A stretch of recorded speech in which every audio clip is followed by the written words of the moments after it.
मुद्रण क्रांति और उसका असर। मुद्रण क्रांति क्या थी? छापे खाने का आविष्कार महज तकनीकी दृष्टि से नाटकीय बदलाव की शुरुआत नहीं था। पुस्तक उत्पादन के नए तरीकों ने लोगों की जिंदगी बदल दी। इसकी बदौलत सूचना और ज्ञान से, संस्था और सत्ता से उनका रिश्ता ही बदल गया। इससे लोक चेतना बदली और बदला चीजों को देखने का नजरिया। 3.1 नया पाठक वर्ग। छापे खाने के आने से एक नया पाठक वर्ग पैदा हुआ। छपाई से किताबों की कीमत गिरी। किताब की हर प्रति के उत्पादन में जो वक्त और श्रम लगता था, वह कम हो गया और बड़ी तादाद में प्रतियां छापना आसान हो गया। बाजार किताबों से पट गई, पाठक वर्ग भी बृहत्तर होता गया। किताबों तक पहुंच आसान होने से पढ़ने की एक नई संस्कृति विकसित हुई। अब तक आम लोग मौखिक संसार में जीते थे।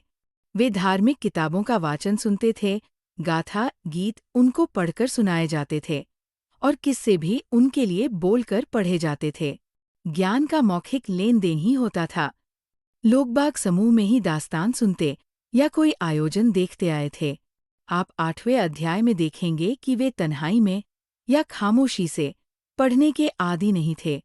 छपाई क्रांति के पहले किताबें न केवल महंगी थीं, बल्कि उन्हें पर्याप्त मात्रा में छापना भी असंभव था। अब किताबें समाज के व्यापक तबकों तक पहुंच सकती थीं।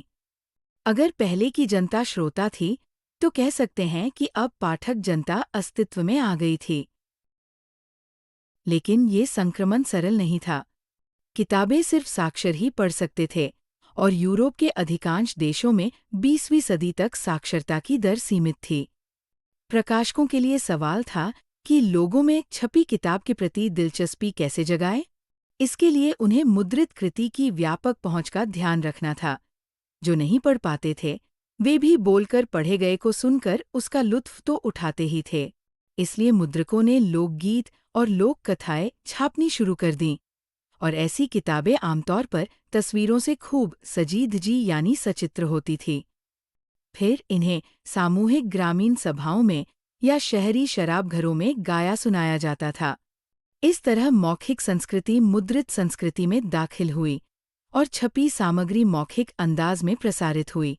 मौखिक और मुद्रित संस्कृतियों के बीच की विभाजक रेखा धुंधली पड़ गई।